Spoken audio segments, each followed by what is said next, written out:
Sorry I am late. We had some family emergency come up and we needed to deal with that. So it was necessary. Sometimes you got to go in and help bring some calm to the storms. And there was a storm in the family, so we were helping bring some calm to it. All right, well, let's see what we got going on here. We got one more invite to send out here.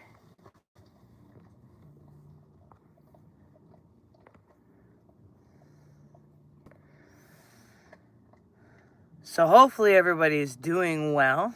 We have been grand and can't complain too much, other than the fact that we definitely didn't make it to our medical appointments because, well, we had a breakdown. Our vehicle broke down, and we had to turn around and get it back. My spirit was saying, "Get back." So I definitely got back, and we're here where I got some friends. We have a mechanic that's gonna come and you know, work on it. Hopefully we'll see what happens.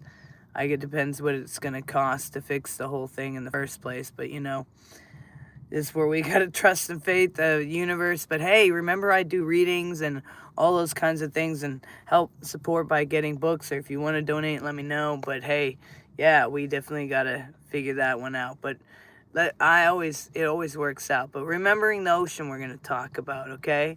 And the illusion of separation and the loop of the trap. You know, let's take a moment before we begin, you know, and not to get ready, not to prepare, just to notice that you are already here, and let's feel your body for a moment and where it's supported, feel your breath without changing it. Just because you don't need to believe what I'm about to say. And you don't need to agree. You don't need to defend or reject anything. Just listen. Because nothing I'm going to share is asking you to become something new. It is inviting you to remember something you already are. We invented the word alone.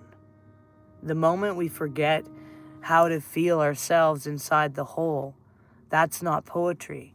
That's psychology. That's history. That's conditioning.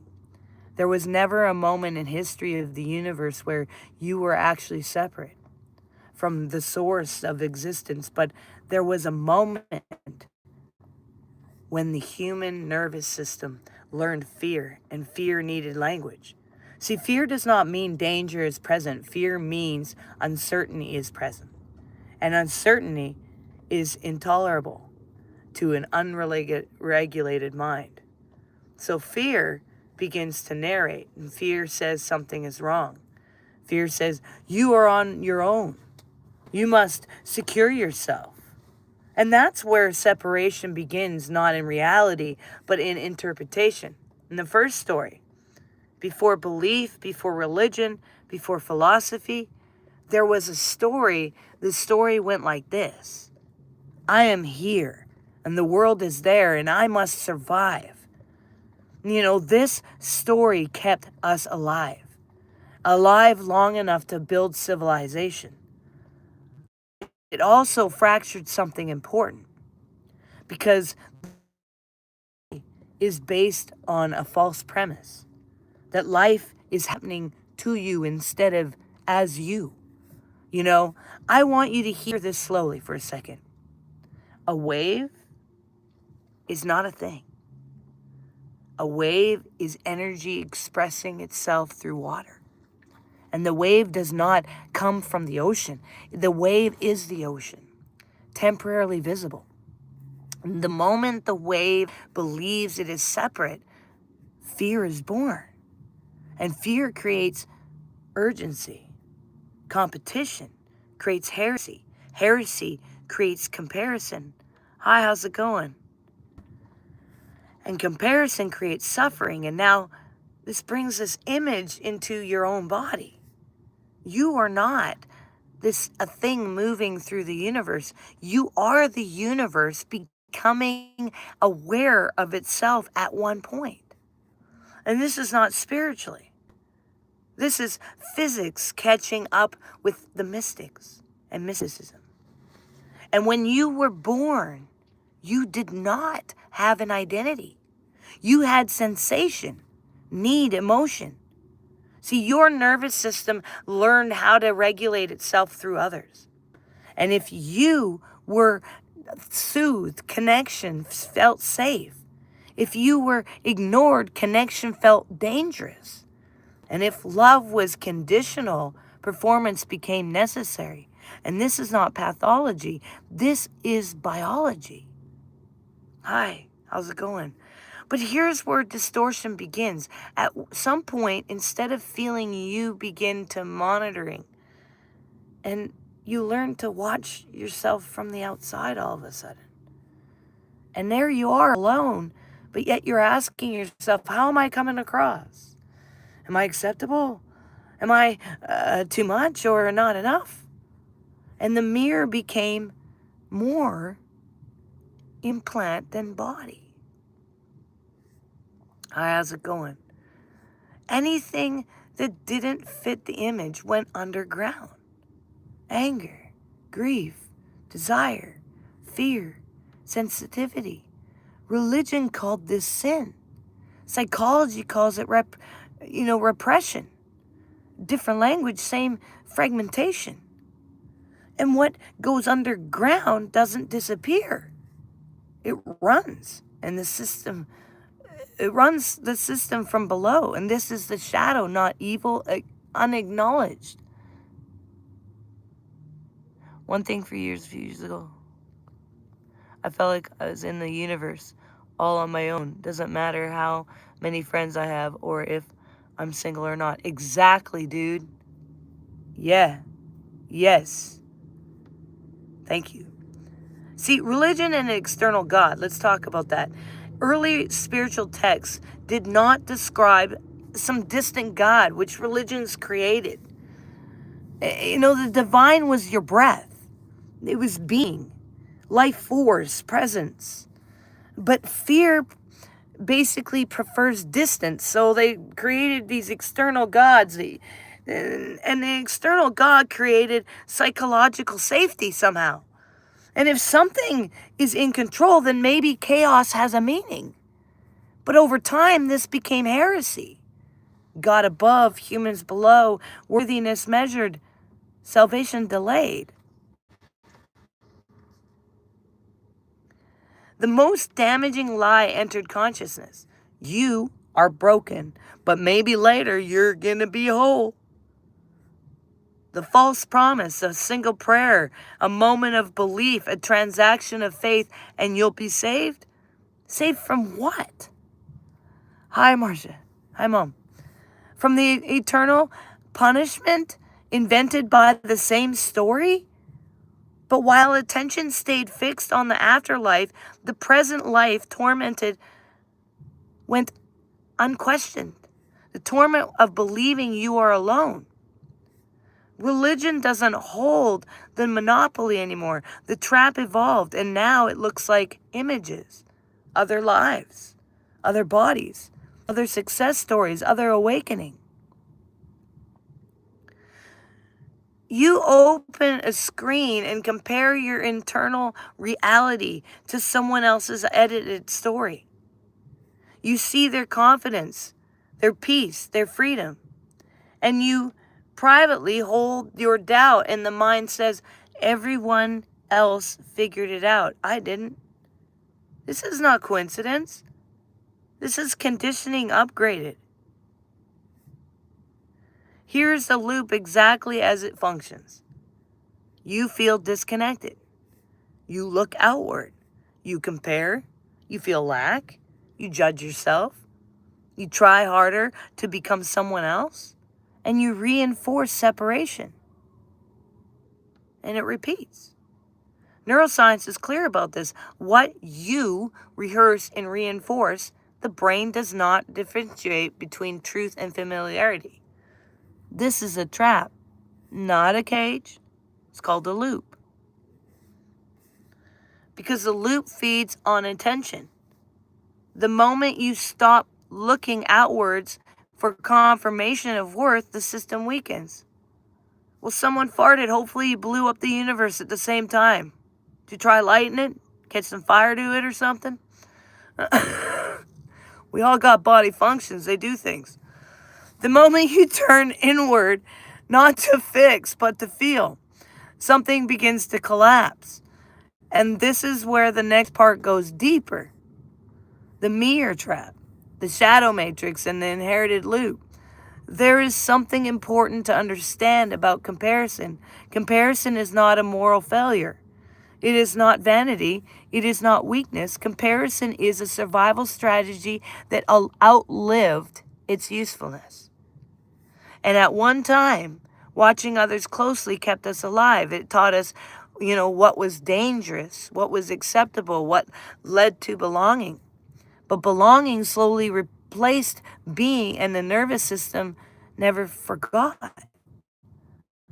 So now, even when no one is physically watching you, your body behaves as if it is always being observed. This is not imagination, this is the conditioning. And at some point in life, we stop needing someone outside of you to judge, and you learned how to do it yourself. A voice formed, a watcher, an internal narrator that comments on how you look, how you speak, how you are perceived, whether you are enough. And psychology calls it this the internal critic.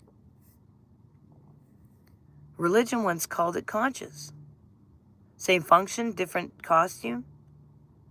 And once that voice takes over, you are no longer living. You are performing. And presence is effortless. Performance requires energy, and that's why so many people are exhausted without knowing why. They are not tired from work. They are tired from maintaining an identity, an image, a role, a story that believe they must uphold to deserve love. And anything that doesn't fit that story gets pushed down. Anger when you're supposed to be grateful. Grief when you're supposed to be strong. Fear when you're supposed to be faithful. This is where the shadow forms. Not because something is wrong with you, but because something true wasn't allowed. This is crucial to hear. Shadow is not evil. Anything that was too much, too unsafe, too unacceptable, got stored in the nervous system without resolution.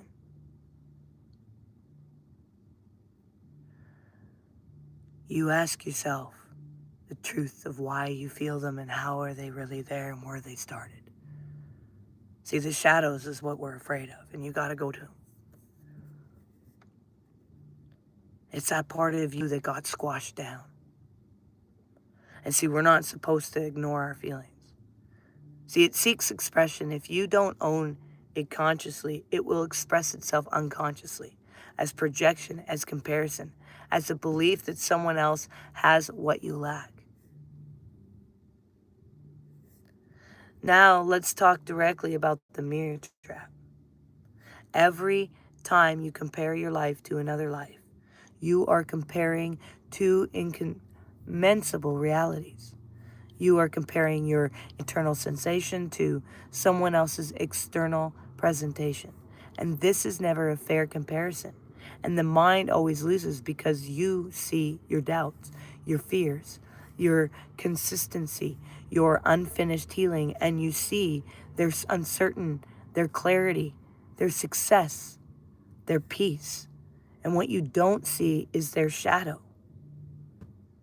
So the comparison is already rigged, and the result is always the same. I'm behind. You see, the loop existed long before phones, but technology optimized it. And now you are exposed to 100 times thousands of lives per day. Human nervous systems were never designed for this. We evolved to compare within small groups, familiar bodies, known struggles, and now we compare across continents, cultures, curated feeds, algorithms designed to provoke envy and longing. This is not an accidental. Attention is currency. And the comparison keeps consuming. And this is when you got to realize that the system is not a physical system. I write about this in my book, in my books, in Awaken trilogies. By the way, you can get on Amazon. But it's like a psychology, a spiritual feedback loop. It's a word like this. You forget who you are. You adopt an image. You compare yourself to others and you feel lack. And you seek external. You reinforce separation.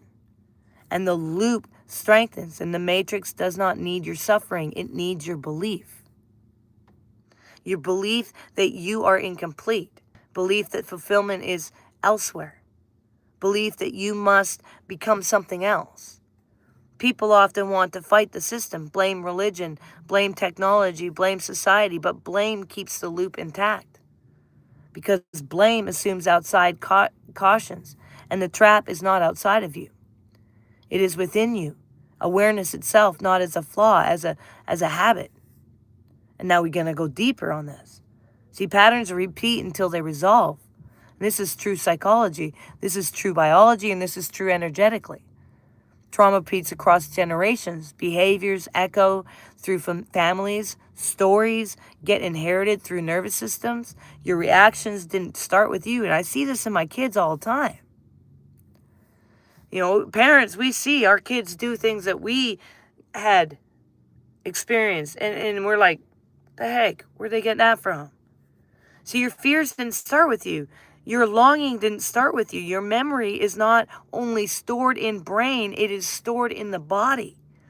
And the conscious uses repetition as a teacher, not punishment.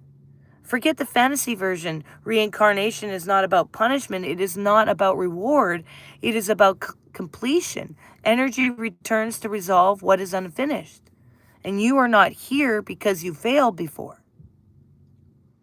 You're here because something wanted to be known fully. And you chose conditions that would make that knowing unavailable and unavoidable. Not consciously, I mean, but intentionally. And this removes victimhood. There's no victim here now, is there then? Because you're just it. You chose this. Because no one here is ahead. We are all remembering different facets of the same truth. So stop pointing the finger. Here is the sentence that collapses the loop if you let it. There is no one who is not you in another form. And when you judge another, you are rejecting a reflection. And when you envy another, you are sensing a dormant aspect of yourself. And when someone triggers you, they're touching unintegrated memory that is not moral, it is mechanical. And if you had lived a life without friction, you would not wake up and you would not be what you are right now. Awakening requires pressure. Contrast sharpens awareness. And this is why your story includes pain, loss, confusion, disorientation, not a punishment, as activation. This doesn't mean everything that happens was good. It means nothing was wasted. See, the loop doesn't break through force. It weakens through honesty. And the moment you stop pretending with yourself, not others, something shifts. Something you allow yourself to feel without fixing. To witness without judging. To be without performing.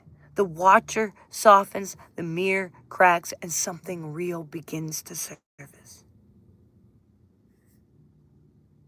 Let's let that body catch up. Because what comes next changes everything. Living as the wave that listens.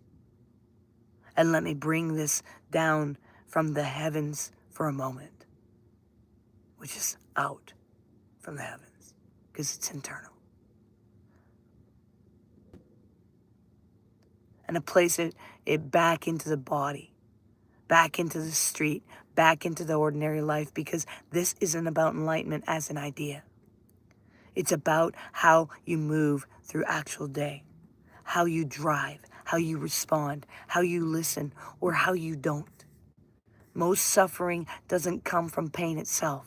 It comes from resistance to pain. And from the ego saying, this shouldn't be happening.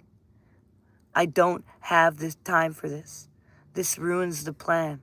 This means I'm failing.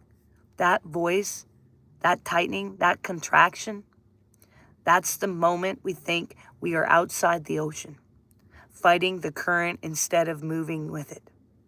And the world trains us to do this.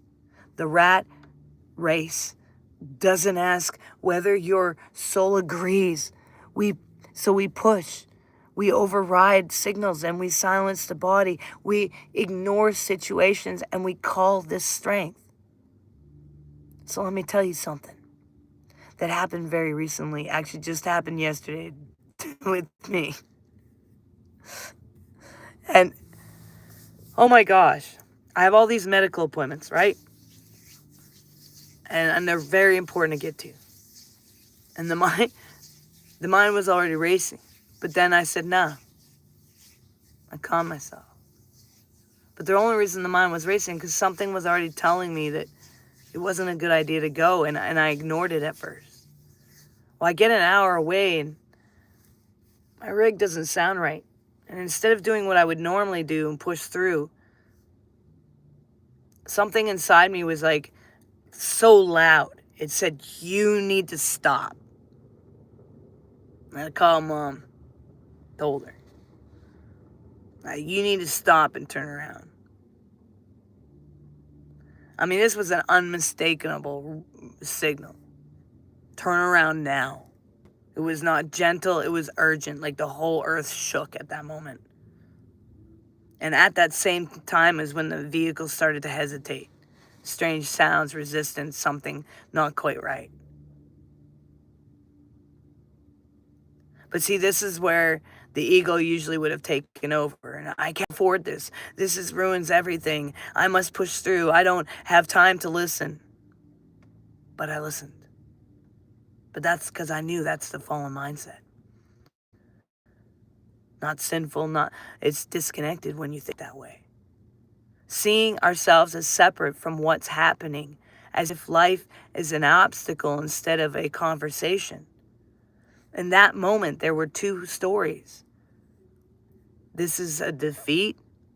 I'm failing, something is going wrong.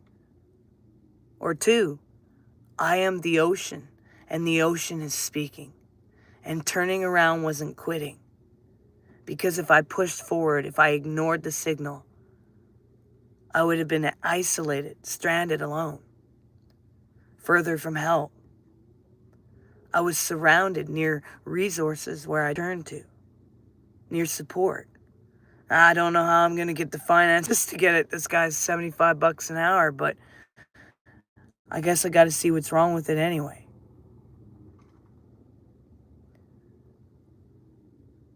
But at least I'm in a position where help could find me. And it's a good mechanic. I've already had other people try and fix it, and it didn't work out well. But there was two interpretations to go by. One would have me give up. The other one has me create trust. One would create suffering. And that's the difference between believing you are a wave alone and remembering you're the ocean in motion. See, the ego doesn't like this teaching because ego survives on control. And if I don't manage everything, everything will fall apart. But the ego was born from necessity, not wisdom. It grew large because the true source was ignored. The ego is not the villain. It is the overworked employee doing a job it never was meant to have. And when you stop listening to the ocean, the ego panics and takes the wheel. And that's why it's loud. That's why it's rigid. That's why it reacts instead of responds. And here's the part that many people don't want to hear. The signs are not rare. They're constant. And the body knows before the mind catches up. And the nervous system senses before language forms. Intuition whispers long before crisis shouts. But we are taught to override, push through, power through, ignore discomfort, silence the signals. Then we wonder why life feels hostile. It's not hostile, it's unheard. Pain itself does not create separation. What creates separation is the belief, and this shouldn't be happening to me. And when you resist what is, you step out of the flow of your own perception. You tell yourself, I am against life. And life always feels colder than that from that position. But the moment you soften, the moment you ask, what is this showing me? What is this redirecting me towards? And you step back into the ocean. And here's the hard truth, is that brings relief when it finally lands, is you were never designed to fit into this world. Not the world of endless productivity, not the world of constant comparison, not the world of performance as worth. Your sensitivity is not a flaw. Your resistance is not laziness.